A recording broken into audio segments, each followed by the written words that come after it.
conformado y siempre confabulado con los conceptos que hoy conocemos como diablo, Baphomet, demonios y cosas así. Entonces sí había una gran parte de mujeres que realizaban estos rituales muy poderosos para asumir poderes, para adquirir misterios, para incluso desarrollar o psicodesarrollar poderes que eran sobrehumanos, eran poderes sobrenaturales. Y esto pues ayudó muchísimo a también que surgieran estos juicios o estos tribunales inquisitoriales para llevar a una mujer acusada de brujería a la horca o atrévete a cruzar el umbral de lo desconocido con los misterios clasificados como los códigos paranormales, enigmas que desafían a la ciencia, conspiraciones y creencias insólitas, fenómenos paranormales, bestiario mitológico, invitados especiales, la bitácora insólita, el diario de un investigador. Con Antonio Zamudio, comenzamos.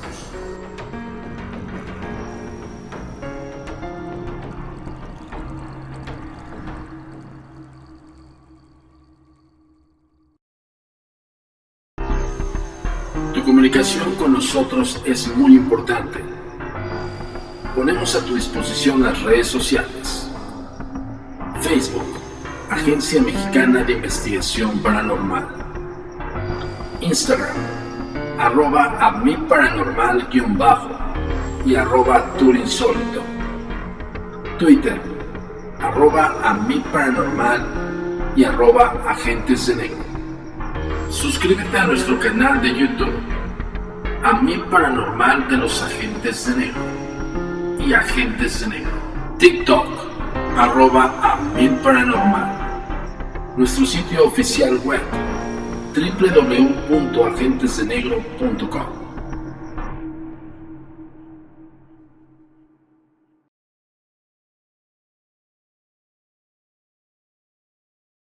Hola, ¿qué tal? Bienvenidos una vez más a Códigos Paranormales, la noche de brujas, el especial que teníamos preparado para ustedes. Ahora sí vamos a profundizar en uno de los casos más representativos de la Agencia Mexicana de Investigación Paranormal.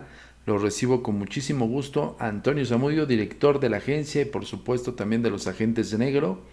Y pues ya sabes qué hacer. Tienes que suscribirte, activar las notificaciones para que te lleguen todos estos contenidos que te van a ayudar bastante a tu brevario cultural acerca del fenómeno paranormal. Y por favor dale like, comenta, pero sobre todo comparte. Bueno, lo prometido es deuda y esta noche vamos a hablar de brujería. Principalmente, y antes de tocar el tema profusamente de Peña de Lobos, tenemos que hacer hincapié en el concepto de las brujas. Dentro de esto, de los vorágines que hubo lamentablemente en estas persecuciones, que muchas mujeres fueron víctimas y desafortunadas, inocentes, que fueron señaladas incluso por niños. Era algo sumamente escalofriante que la vorágine de estos religiosos, de estos tipos que manejaban prácticamente los juicios, y pues de quien decretó principalmente un hecho como delincuencial, por así decirlo, por el hecho de decir eres bruja o haces brujería. Recordemos algo, en aquellas épocas de 1560 y algo, 1540 y algo, hasta el siglo XVI, fueron prácticamente pues estos muy religiosos o estos personajes que eran, como decimos en México, muy mochos, ¿no? Muy muy fanáticos de la religión. ¿Se acuerdan que yo les había comentado que no la religión es peligrosa? Yo les había comentado, y siempre les voy a hacer hincapié, que el fanatismo es peligroso, en todas sus versiones, ya sea del lado religioso o sea del lado creyente en algo específico. Por eso es muy importante que estés aquí con nosotros para que sepas y amplíes tu criterio. Bueno, retomo. En esta desbandada de juicios en la cual cualquier persona podría señalarte de brujería, incluso, insisto, niños. De hecho, se dio mucho en Salem que muchas de las brujas reales hacían o confabulaban a otras personas que no lo eran para señalar a alguien que les estorbaba. Esto es en serio y esto no es cotorreo. Ojo con esto porque se dice y se piensa que todo tiene que ver con el asunto de perseguir a las mujeres en esa época. No vamos tan lejos y lo hemos comentado. Muchas de las religiones son misóginas y esa es una realidad. Eso no vamos a topar los ojos. Pero también existían hechiceras y brujas que hacían rituales. Y esos rituales eran en compensación hacia un dios pagano o una veneración de un espíritu maligno conformado y siempre confabulado con los conceptos que hoy conocemos como diablo, Baphomet, demonios y cosas así. Entonces sí había una gran parte de mujeres que realizaban estos rituales muy poderosos para asumir poderes, para adquirir misterios, para incluso desarrollar o psicodesarrollar poderes que eran sobrehumanos, eran poderes sobrenaturales. Y esto pues ayudó muchísimo a también que surgieran estos juicios o estos tribunales inquisitoriales para llevar a una mujer acusada de brujería a la horca o evidentemente otro tipo de cuestiones que son muy crueles que no vamos a poder decir expresamente porque aquí se van a poner medio delicaditos la gente que no quiere escuchar estos conceptos, pero esa es una realidad. Hoy vamos a platicar profundamente acerca de la brujería y en el concepto per se a estos rituales. Ojo, vamos a desmitificar, yo quiero hacerlo de esta manera.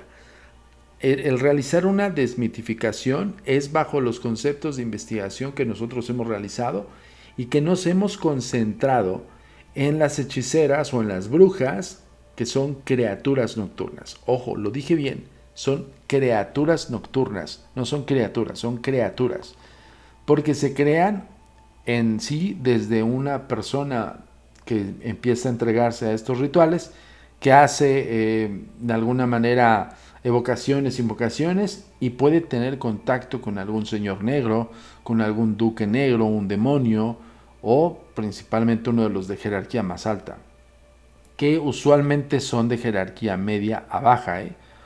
No, es muy difícil que una hechicera común pueda evocar allá a niveles de estos demonios que ya son prácticamente las creaciones primigenias, ¿no? Entonces, estamos hablando de los conceptos de cómo estas personas o este colectivo de personas, muchas también se dedicaban a la brujería buena o a la brujería. Vamos a ponerle no conceptos de colores. Vamos a profundizarnos en el concepto de bueno y malo, porque tanto había como hechiceras que eran realmente unas criaturas sumamente siniestras, como también había otras mujeres que realizaban la contrarresta de estas hechiceras negras para que nos entiendan mejor. Yo quisiera llamarlas malas y buenas, tal cual. Entonces vamos a dividirlo así. Entonces sí había un grupo de hechiceras que evocaban los espíritus de la naturaleza y que éstas podrían tener hasta cierto punto una protección por parte de los propios espíritus de la propia naturaleza, llámese elementales, llámese los espíritus del bosque y así. Y estos ayudaban a estas hechiceras a contrarrestar los maleficios de las otras hechiceras o brujas negras. Insisto, perdón porque me orilla las brujas negras, pero es para que me entiendan, las brujas malas, ¿ok? Entonces, este grupo o este colectivo de hechiceras malas hacían pues una especie como de reunión por las noches que se llama aquelarre. Dentro de los conceptos del aquelarre es ritualizar en absoluto la entrega o la comunión con un ser pagano. Y cuando hablo de ser pagano, estoy hablando que en aquella época lo que hacía contrarrestar la religión que en ese momento se profesaba. Recuerden que estamos hablando de 1500, 1600. Estamos hablando de que el gobierno estaba muy, hasta cierto punto, ¿cómo les puedo explicar? Pues estaba muy suprimido el gobierno en el sentido de los gobernadores de algún una localidad o algo por el estilo, estaban muy sosegados por el clero, la iglesia. Entonces, estos pues realizaron como una especie de tribunales de los cuales era la persecución justo de las brujas malas.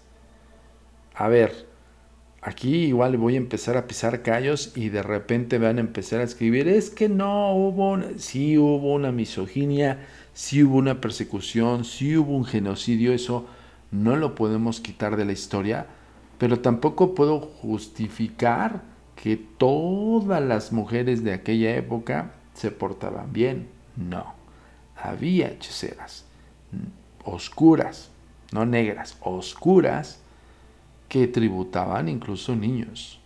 Ojo con eso, ¿eh? O sea, no era una cuestión solamente de juntarnos para platicar y ver que, pues, oye, ¿qué tal? ¿Cómo te va con tu matrimonio? ¿Cómo te va con tu familia? Ya nos tienen hartos estos mochos, ¿no? No encuentro todo el nombre, lo tengo en la punta de la lengua porque hace poco lo leí profundamente. Tiene un concepto puritanos. Ese es el concepto, ya me acordé. Son los puritanos. Los puritanos es a ciencia cierta, son estas personas que son fanáticamente religiosas y que en aquella época pues estaban muy sesgadas por lo que les decía el sacerdote de la capilla o de la iglesia a la cual asistían frecuentemente, porque no solamente veían los tiempos de oración o incluso pues sí, los rituales usuales de esa religión de aquella época, sino también funcionaban como tribunales para el vecino me robó una cabra, el vecino me vio feo, ¿no? Cosas así que de verdad uno quisiera pues no haber pasado por esa historia. Bueno, afortunadamente los que estamos viviendo en esta época no vivimos en esa época, pero pues hubo mucho frenesí, mocho, puritano, pues de lo cual también parte de la simbología de estos religiosos era el señalamiento de hacer cosas bien o cosas mal.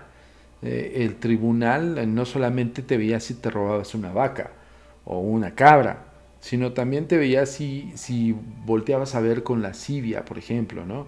Con esta forma expresa de, ¿no? O de lujuria, así literal. Creo que lujuria no tiene problemas con YouTube. Bueno, en sí es eso, ¿no? Eran como muy puritanos y eran como muy espantados, muy persignados. Y cualquier cosa que denotara fuera del comportamiento que usualmente ellos dirigían o ven como normal o como un comportamiento católico, cristiano y así, pues eran todo ese tipo de cosas que eran las tentaciones prácticamente. Entonces, sí, a ver, hay un peso muy grave del lado de esos puritanos que cometieron genocidios. Eso es una realidad, ahí sí no podemos ocultar nada ni justificar nada. Fueron unos reverendos, pongo aquí el VIP, porque sí. Pero también del otro lado, de las brujas negras o de las brujas oscuras, pues también había este tipo de reuniones, que no me quiero desviar, que eran simbolismos de tributos. Es decir, se juntaban un cierto número de brujas para no solamente platicar de cómo les había ido por la vida, sino para hacer rituales de poderes infinitos y hacer evocaciones o invocaciones a estos espíritus. Y usualmente sí lo lograban, y eran espíritus fuertes. Incluso estamos hablando de duques negros, que son como una jerarquía media alta, casi a llegar a la jerarquía de los primigenios, que son los demonios que usualmente se conocen, demonios como estos de acá atrás, ¿no? Entonces, muy rara ocasión era que si eran visitadas o eran de alguna forma congraciadas con la presencia de estos seres, ¿no? Pero más usualmente eran como representaciones como estos señores negros o duques negros. Y cuando hacían esta de alguna forma festividad, ¿no? De alguna manera lo hacían por tributo a, ¿no? Entonces aparecía el Duque Negro o el Hechicero Negro, no, perdón, Hechicero Negro no. El Duque Negro, que es parte de un demonio, está dentro de la jerarquía de demonios, pero no es de jerarquía muy alta. Pero, sin embargo, un Duque Negro sí te maneja una legión o dos. O sea, no es cualquier ser, ¿ok? Entonces este Duque Negro hacía presencia en ese aquelarre y aquí viene lo escabroso del asunto y el por qué vamos a hablar a nivel histórico de estos conceptos. Ahorita les vamos a dar unos datos que creo que nadie se sabía, o por lo menos hay muy poca información acerca de cómo fue la persecución de estas mujeres y lamentablemente cómo también las brujas oscuras utilizaron esos tribunales. Incluso también esas brujas poblaron esos tribunales. ¿En qué sentido? Pues eran o se convertían en esposas de esos gobernadores o incluso de los propios reverendos puritanos. Era increíble cómo tenían también su manera y su forma de operar. O sea, no era una cuestión puramente de que ellas estuvieran señaladas todo el tiempo. Ellas señalaban otras personas para que se quitaran de en medio esas personas. O sea, también hubo esos datos, ¿eh? E incluso se habla de que ellas embrujaban o hacían ciertos rituales para poder poseer la conciencia y la voluntad de una persona y que ésta misma señalara a otra persona que le estorbaba para acusarla de brujería. Y ahí también entraba el concepto de los inocentes, ¿no? Pero no era inocente aquella bruja que era esposa de algún reverendo o que era esposa de algún juez o algún incluso doctor de estos que estuvieran como en jerarquía muy alta de esos lugares para poder hacer sus fechorías.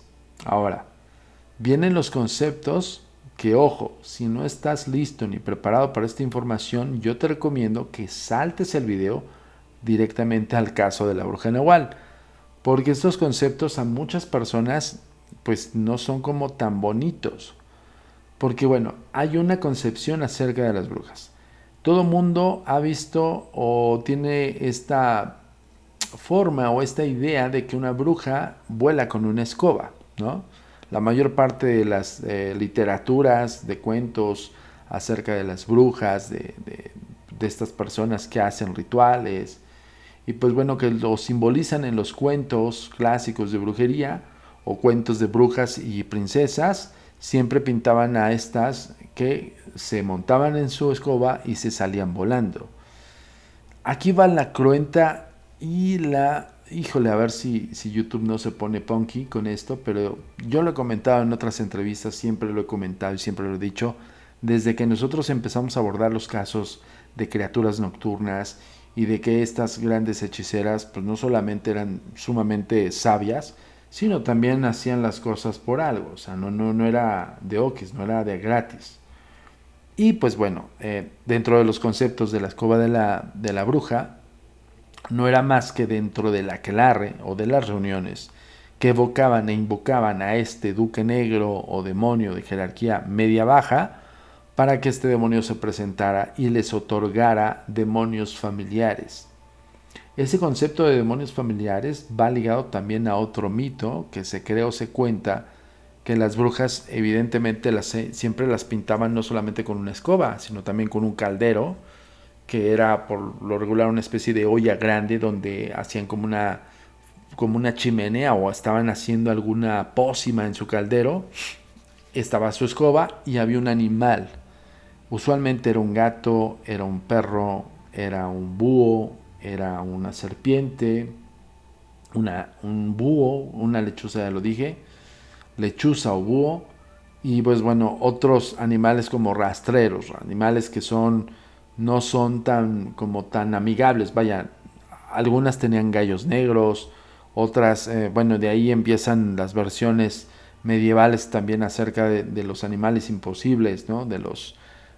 Por ejemplo, la combinación de ciertos animales que le llaman los Whoppertingers. Pero esos son otros conceptos que voy entrando de a poquito, ¿ok? Bueno, estos simbolismos que son básicos en lo que nosotros hemos encontrado usualmente en la literatura, incluso en las películas o en los conceptos pues sí, de la ficción, nos arrojan de estas clásicas brujas que vuelan con una escoba. Punto número 1 lleva, y espero que estés listo, la escoba o el cetro o el báculo o la vara mágica no era más que un simbolismo de su instrumento para llegar a la comunión de éxtasis con tributo a ese demonio. ¿Qué quiere decir? Estoy tratando de manejarlo de cierta manera que no suene tan directo. La representación del cetro, del báculo, de la escoba era parte del ritual de entrar en comunión con ese dios pagano. Y simbolizaba el que ellas se entregaran en cuerpo y alma a ese ser. ¿En qué sentido? En todos. Amor, comunión, todo. Era una fusión total con este ser y era entrar a un éxtasis muy supremo o muy sublime, como era determinado por estas hechiceras, para decir, no solamente hice tributo por el aquelarre, ni por solamente las pócimas, ni por hacer danzas ante estos lores negros, sino también tuve una comunión más directa con él, comunión carnal. Y la representación de esos cetros, báculos, escobas, era la representación de ese ser en comunión con ellas. ¿Ok? Espero que sea un poco más explícito con estas frases para que no lo diga directamente, porque si hablo de esto yo creo que YouTube nos va a empezar ahí a fregar con que no puedes hacer eso. Pero ¿qué tal los reggaetoneros? Allá afuera los que hablan de misoginia en todo momento y su música bien puercota. Ahí sí no hay bronca, ¿no? Bueno, entonces lo que es el referente a estos objetos, que no lo digo yo, ni lo decimos solamente nosotros. Hay muchas investigaciones, había muchos utensilios que eran usados por estas brujas para representar justamente la comunión directa carnal con ese demonio, ¿ok? No solamente era eso, las pócimas, para qué funcionaban, los calderos donde hacían ellas sus pócimas, donde incluso es clásico ver en los cuentos como tres brujas, por ejemplo, están moviendo un caldero y están poniendo que los ojos de no sé qué, que las colas de ratón y cosas así. Bueno, eso es en el simbolismo puritano de ver una concepción infantil de cómo hacían los rituales. Utilizaban restos humanos, profanaban tumbas, utilizaban ciertas plantas que incluso no estarían dentro del catálogo de la botánica de aquellos entonces, o no eran tan conocidas, ¿no? Había plantas muy alucinógenas o con sustancias sumamente psicotrópicas que ellas ocupaban y utilizaban. No solamente eso, raspaban huesos de animales, sí había el concepto de utilizar órganos vitales de ciertos animales, pero lo principal y lo más cruento, lo más, vamos a ponerlo, impactante, era que también utilizaban personas dentro del caldero. Entonces hacían una especie de mezcolanza, un menjurje, y ellas de esa mezcolanza, que bueno, de ahí devienen otros conceptos acerca, por ejemplo, del sebo, ¿no? O la grasa.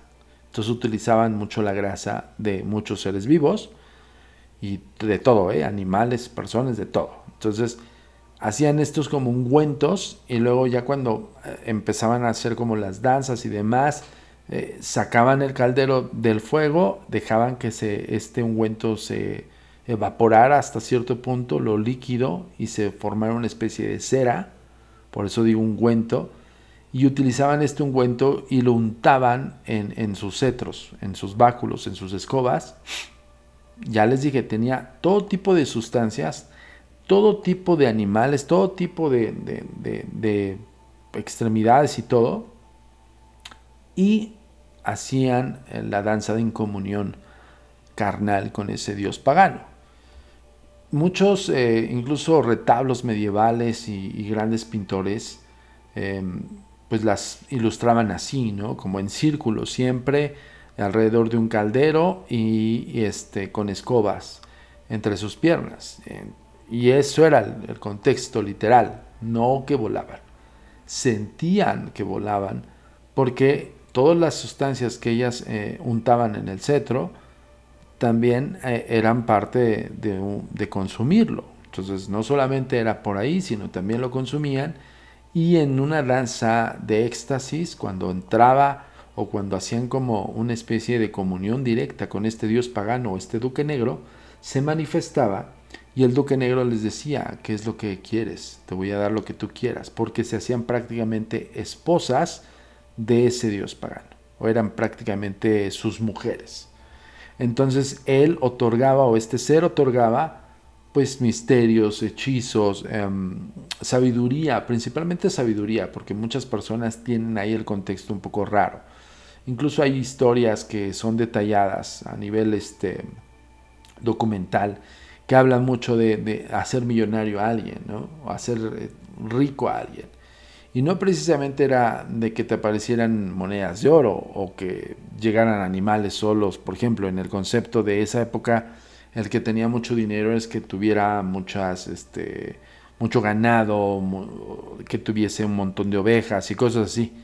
Entonces no era solamente el que tú tuvieses animales en cautiverio para que puedas comercializarlos, por eso te hacías rico con eso, sino era justamente que este dios pagano o demonio te otorgara la sabiduría para que tú puedas hacer riquezas. Eso era el concepto de otorgar esto. Prácticamente estamos hablando como si fuese un pacto. Ya en otros códigos paranormales de cuando estuvimos con Univision lo platicamos, que sí existen los pactos con estas entidades o estos espíritus o demonios, y los demonios te pueden otorgar sabiduría, perdón, te pueden otorgar sabiduría para que tú puedas hacer pues riquezas, ¿no? Y en algunas otras ocasiones o dentro de otros documentales, hablando de estos grandes eruditos, por ejemplo, Agripa, que es uno de los grandes magos, le otorgaban no solamente sabiduría, sino también la alquimia, ¿no? Y la alquimia era no precisamente como lo conocemos como la química convencional de hoy, sino había alquimia más profunda, que era tratar de convertir los metales en oro, por ejemplo. Eso sí, era un otorgamiento de este dios pagano para que tú supieras cómo hacer la combinación de ciertos metales en la fundición de tal cosa y demás para sacar monedas de oro. O el oro de los tontos también. Bueno, no duden, imagínense, hoy, a nuestros tiempos, hay oro falso o la chapa de oro o cosas así, pues imagínense en aquellos entonces que no se conocían estas aleaciones y formas de hacer algo que brille como oro, pues antes les daban yo creo mucho oro para tontos, ¿no? Entonces los engañaban. Pero bueno, no me quiero desviar. Entonces, todos estos conceptos que están como arrojados dentro de la literatura convencional o que están totalmente liados con la concepción falsa de que volaban con la escoba, pues ya dijimos el primero, que no volaban. Era parte del ritual en comunión con un dios pagano. Siempre lo comentamos dios pagano porque es adverso a los puritanos y así lo denominaban y clasificaban, ¿ok? Era la concepción de ir en contra o el sacrilegio de esa religión, ¿no? Hacer un sacrilegio, ¿no? O una herejía. En esos conceptos así los manejaban. Bueno, en cuestión a la escoba ya dijimos que es un cetro, un báculo, un bastón, como lo estás viendo aquí en tu pantalla, pero voy a entrar un poquito más adelante con el caso de la bruja Nahual, porque te tengo que primero que plantear y cómo es a nivel histórico documental la concepción real de estas brujas. Ok, ya pasamos de la escoba, ahora vamos precisamente los animales. Los animales que eran vistas con estas hechiceras, usualmente, ya dijimos, eran sapos, gatos, perros, creo incluso coyotes, casi no hay dato alguno de lobos, pero había otros animales, por ejemplo, búhos, serpientes, ¿qué otra cosa? Bueno, son como animales muy rastreros o animales nocturnos. Usualmente en los retablos, y vamos a poner algunas imágenes aquí, se veían con estos animales, ¿no? Siempre eran como representaciones de sapos. Usualmente eran sapos, búhos y gatos, ¿no?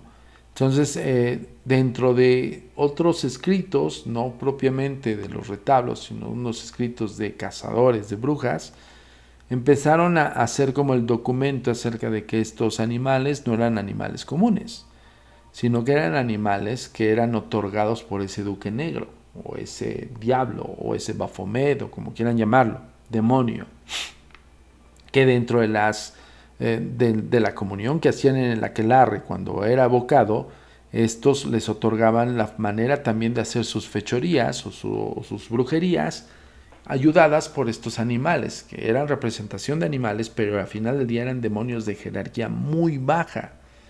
¿Qué quiere decir? Que eran como estos cómplices de sus fechorías, es una forma de expresarlo así, y también, pues bueno, estos tenían lo sobrenatural, no solamente de verse como animales, sino también que hablaban, por ejemplo, hablaban, se alimentaban, hacían lo que el hechicero o la bruja le ordenaba, pues de todo tipo de cosas, igual, no sé, por ejemplo, muchos hablan por ahí allá afuera, de repente empiezan como a tergiversar las versiones de estos grandes documentales o de estas grandes investigaciones. Por ahí yo escuché que alguien mandaba duendes, se me hace increíblemente ridículo, ¿no? Lo que sí está dentro de lo pegado hasta lo posible de lo que puede ser algo real o de dónde se fundó esta persona para decir que envían elementales o duendes para, por ejemplo, meter estos fetiches, ¿no? Los que tienen el embrujo por magia de contagio y demás. Pues viene relativizado con el concepto que les estoy explicando, los demonios familiares. Los demonios familiares, que eran representados de animales, eran otorgados por estos duques negros o estos diablos o demonios para que ayudasen a la hechicera o la bruja con todo lo que, incluso las comandas que le hacían estos demonios a las hechiceras, también propiamente eran otorgados esos demonios familiares. Y ellos pues tenían ciertos poderes. Ahora, hay ejemplos, ojo, hay una serie muy buena en Netflix que fue como la contraparte de la serie que en algún punto nosotros, bueno, a mí me tocó en la época de los 90 ver a Sabrina en Canal 4, me acuerdo, Sabrina Spellman, de los diarios de la bruja o algo así, y había un gato que se llamaba Salem y el gato hablaba, ¿no? Hablaba con las brujas. Pues esa es una pequeña analogía de la representación de un demonio familiar, ¿eh? No vamos tan lejos, no está tan alejado. Pero dentro de los simbolismos está esta concepción de Salem, el demonio familiar, pero que nada más hace pues travesuras y cosas dentro de esa serie. Ahora, cuando entramos a la serie muy buena, que la verdad está increíble, bien hecha, es con Sabrina Spellman, la bruja adolescente de la nueva serie de Netflix, que sí entra a los conceptos que estamos comentando.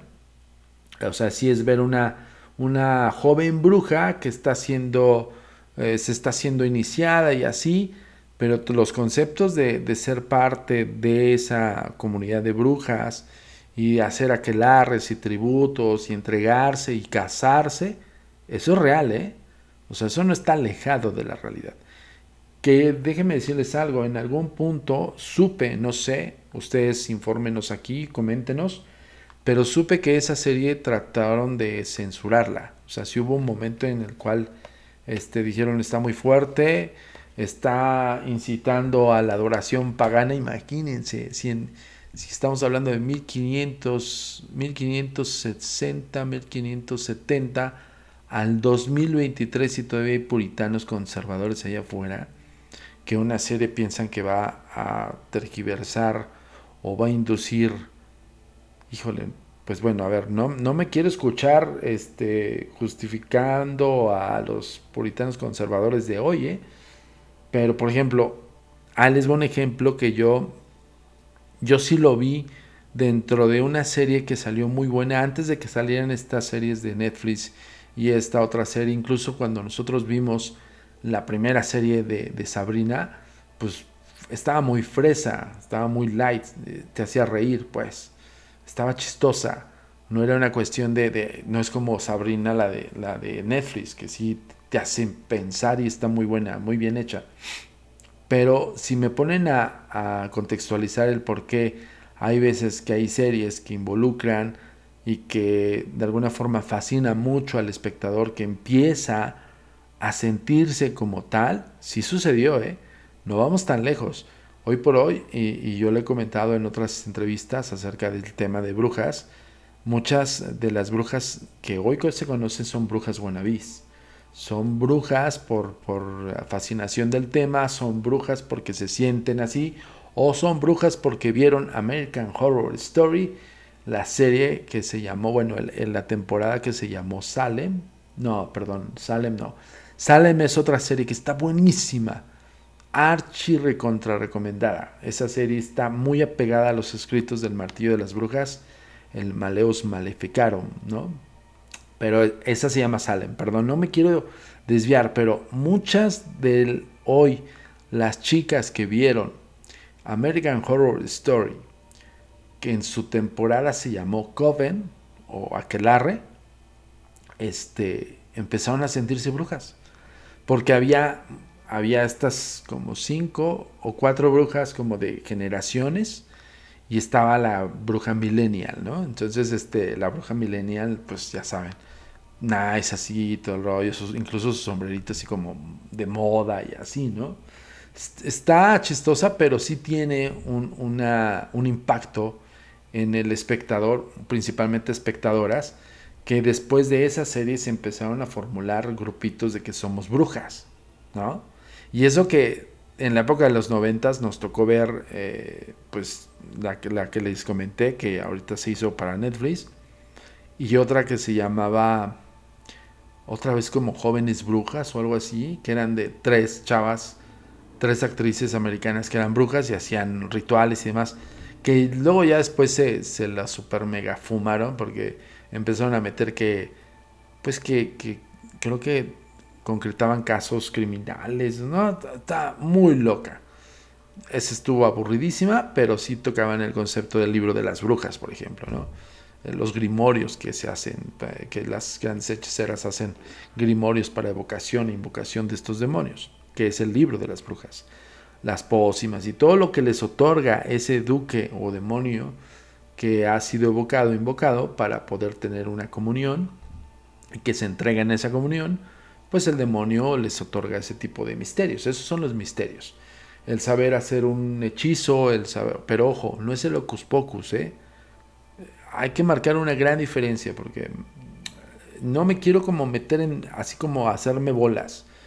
Empezamos con el cetro y la escoba, ya dijimos que era.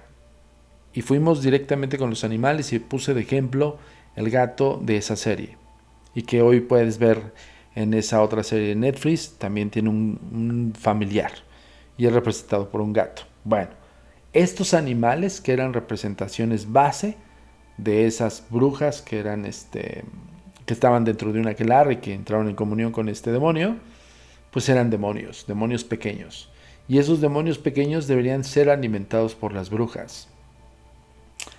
Hay otro tema que dentro de estos primeros minutos que vamos a hablar de lo documental o lo histórico de las brujas, es que son temas delicados porque, por ejemplo, ya les comenté lo del cetro, lo de la escoba. De repente pensando en cómo plantearlo, pues para que no nos digan nada aquí en YouTube y no nos empiecen a banear. Pero bueno, los animales que eran usualmente sapos, gatos, perros, lo que sea, eran demonios. Y esos demonios a veces incluso hablaban, porque les llamaban demonios o familiares parlantes. Y de hecho, a nivel histórico, se habla de esto no como un demonio per se, sino se hablaba de familiar. Muchas veces la gente pensaba o se tergiversaba que familiar era hablar de un familiar, ¿no? Un hermano, un primo, lo que sea. No, se le llamaba así porque eran muy, muy de las brujas, ¿no? Entonces comandaban ciertas misiones a esos familiares. Ve y métele el fetiche a tal vecino, ¿no? O ve y supervisa qué están haciendo, si están hablando de mí, ¿no? Cosas así como el espía, como el cómplice y todo eso. Y al final del día, en esencia, eran demonios de jerarquía muy baja, pero eran demonios y tenían poderes. Bueno, estos eran alimentados usualmente por la sangre y la leche de las mujeres. Y textualmente era así. Usualmente las hechiceras o las brujas de esos aquelarres, viene un tema también un poco muy escabroso, pero tiene que ser muy directo. Acuérdense que estás en el canal de los Agentes de Negro y el organismo de la Agencia Mexicana de Investigación Paranormal siempre va a tratar de ampliar tu criterio con base al documento bibliográfico y estudio. Esto que te digo no lo decimos nosotros, ¿eh? Hay muchas investigaciones en Europa, en la Europa antigua, e investigaciones aquí en México, y muy pocos han hecho aquí en México lo propio. Yo les puedo decir a nivel personal que somos de los pocos que nos profundizamos en la influencia de esa brujería o de esos rituales de la Europa vieja en México, ¿ok? Entonces, bueno, estos demonios familiares eran alimentados principalmente por sangre y por leche. Y usualmente, en esa época de 1500, 1600, la mayor parte de las mujeres siempre o casi siempre estaban encinta, embarazadas. Entonces, a nivel biológico, ellas podían amamantar, ¿no? Entonces todo el tiempo tenían en sus senos tenían leche. Entonces sí, a los demonios familiares, así se escucha grotesco, pero esa es la realidad. Sapos, gatos, perros, lo que sea, la representación del demonio familiar, les daban de comer leche, les daban de comer su sangre. Y ahí les va un dato bien preciso que incluso fue documentado y fue presentado en una gran serie que se llamó Salem, que era lo que hace rato estaba confundiendo. Esta serie, si no mal recuerdo, la puedes ver en HBO. Espero que todavía no la hayan quitado. Yo me la aventé como 4 veces de nuevo porque sí está muy fehaciente a lo histórico y lo documental de lo que les estoy diciendo. Usualmente a las hechiceras o a estas brujas, cuando eran de alguna forma ya esposas o amantes de ese diablo o demonio, ese demonio también les daba atributos sobrenaturales que rebasaban todo el entendimiento y todo el raciocinio, y más en esos ayeres, con los puritanos todavía más. Bueno, a esas mujeres no solamente tenían estos atributos sobrenaturales, sino también a nivel biológico salían otras cosas que eran parte de tener como en manutención de su demonio familiar. Y estoy tratando de buscar las palabras para que no nos censuren, pero bueno, básicamente tenían otro otro pezón, sí, tal cual. Usualmente tenían alrededor de 2 o 3 pezones más, y era donde se alimentaba el demonio familiar. Suena grotesco, suena muy, muy, muy rudo, pero esa es la realidad. Así está escrito, está documentado. Trato de hacer un redondeo y de la manera siempre de cómo expresarlo para evitarnos el shadow ban, ya saben, ¿no? Híjole, sí, a mí honestamente de repente sí me da mucho coraje porque digo, no puedes contextualizar bien para que puedas informar principalmente. Entonces tienes que buscar y hacer como un giro de varias palabras para no dañar susceptibilidades. Pues bueno, textualmente eso no lo puedo omitir o no lo puedo ocultar de otra forma. Ok, eran hechiceras que tenían sus atributos sobrenaturales con base a hechizos, rituales y demás, y también de sus partes salían otras partes, ¿ok? En el caso de las mujeres que les otorgaban demonios familiares, les salían por lo regular 1 o 2 pezones más de los que naturalmente tienen. Y eso era para alimentar a esos demonios familiares. Y evidentemente los alimentaban con leche y con sangre. Eso era el contexto. Incluso había rituales muy, muy, muy poderosos que combinaban los rituales del ciclo de cada mujer cada 28 días. Y también era parte del alimento del demonio familiar. Les digo que este especial iba a ser muy profundo. Y bueno, ya dijimos la advertencia y espero que no se espanten y al contrario lo vean como un documental y punto, ¿ok? Desmitificando que la pinta de los animales era la concepción de demonios familiares, ¿ok? Y eran otorgados por los duques negros, los lores negros o los demonios de jerarquía media baja dentro de la jerarquía de los demonios primigenios. No solamente eso, vamos también a entrar al punto donde muchas veces no se habla de esto. Muchas veces la concepción de los aquelarres era como nada más un cúmulo de mujeres que habían sido perseguidas por estos puritanos y que también había mucha persecución no justificada y que había tribunales irrisorios que formulaban penitencias o hacían como juicios absurdos, pero bueno, en esa época les tocó eso, pero también había la contraparte de estas otras hechiceras o hechiceras oscuras que lo hacían con la finalidad de quitarse estorbos de su camino. Ya les expliqué hace rato el por qué, pero bueno. Dentro de estos otros conceptos está el por qué una bruja le interesa a un niño.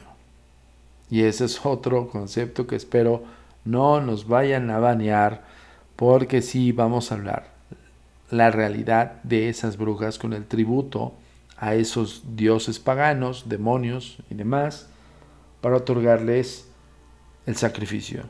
Y era eso, sacrificio de niños. En serio. No lo digo yo, no lo decimos nosotros, está documentado.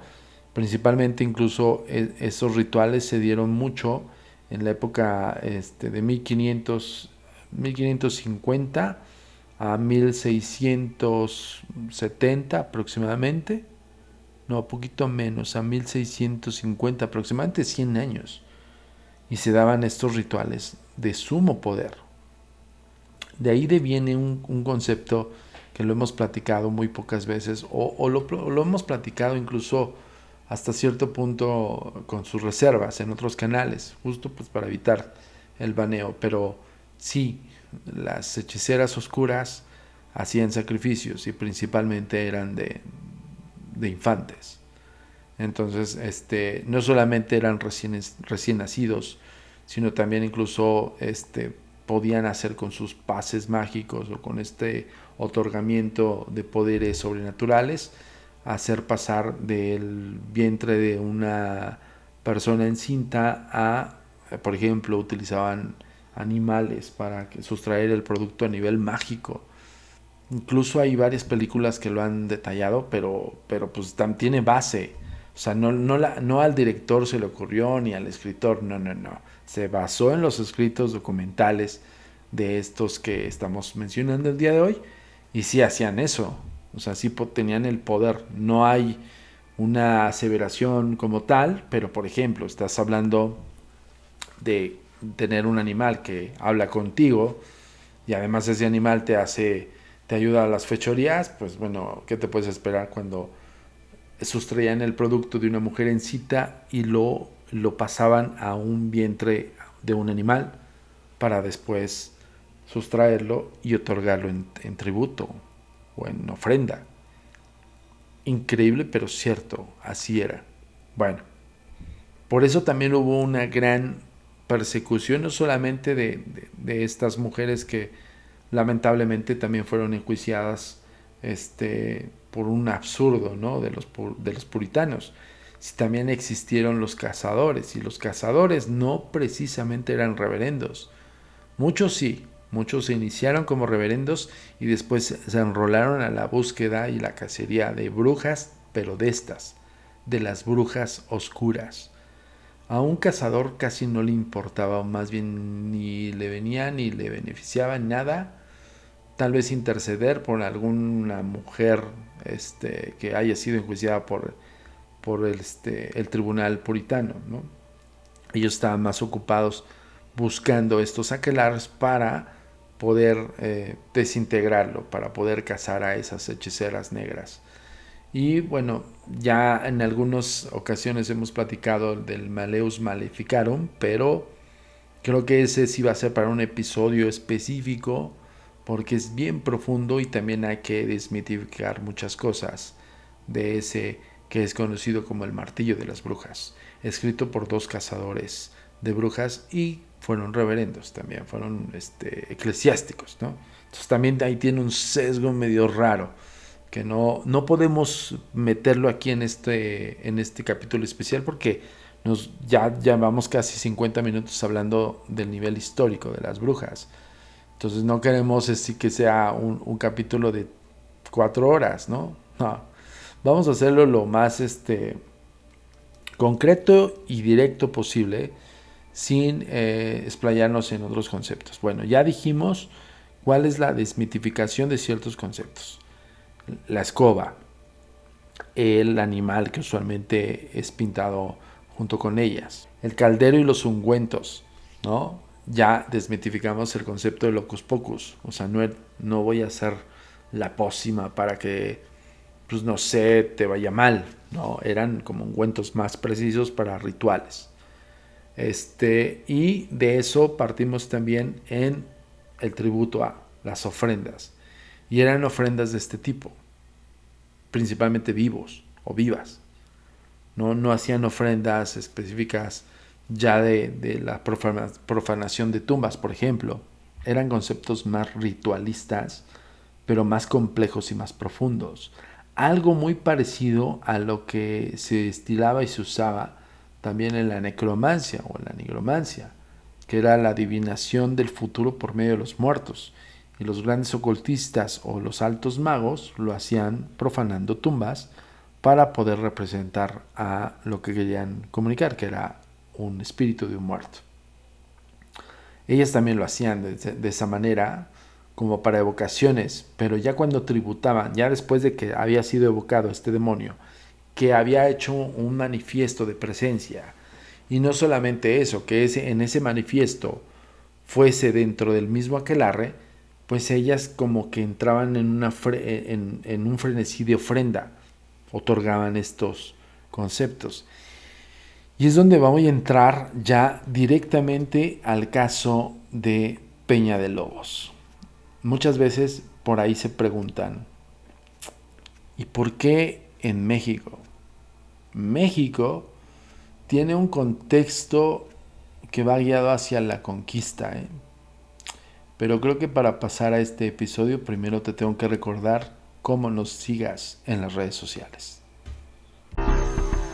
Tu comunicación con nosotros es muy importante. Ponemos a tu disposición las redes sociales. Facebook, Agencia Mexicana de Investigación Paranormal. Instagram, @amiparanormal_ y @turinsólito. Twitter, @amiparanormal y @agentes de negro. Suscríbete a nuestro canal de YouTube, A Mi Paranormal de los Agentes de Negro y Agentes de Negro. TikTok, @amiparanormal. Nuestro sitio oficial web, www.agentesdenegro.com.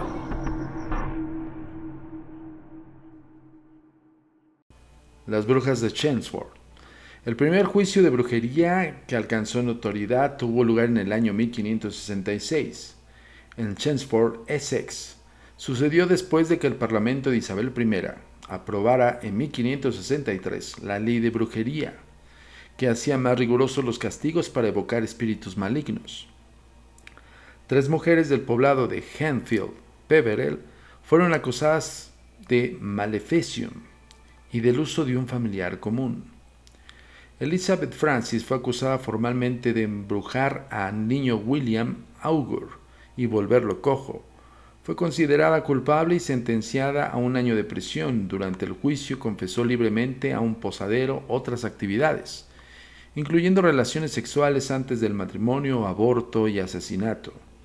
Explicó que recibía ayuda de un familiar parlante, Satan, un gato grande moteado negro, regalo de su abuela, quien había enseñado a Elizabeth la brujería desde pequeña.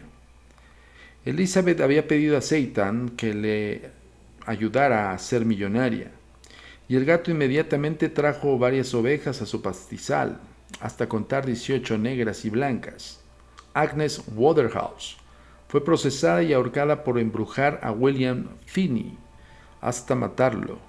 En su juicio confesó otros crímenes que involucraban al familiar de Elizabeth Francis, quien, harta de Satan, se lo había regalado a Agnes para que le sacara provecho. Agnes pidió a Satan que ahogara su vaca y lo recompensó con su sangre, pan y leche. Satan mató al ganso de otro vecino y echó a perder la mantequilla de un tercero. En el tribunal, el carcelero despojó del pañuelo a Waterhouse y se mostró las marcas en su cara, donde supuestamente había succionado el gato Satan. Hubo muchos juicios de brujería importantes en Chelmsford: 1579, 1589, 1645, pero los casos de 1566 fueron los primeros en que un tribunal aceptó evidencias espectrales, pruebas sin apoyo de las acusadas y el descubrimiento de marcas de brujas, y lo más escalofriante, el testimonio infantil.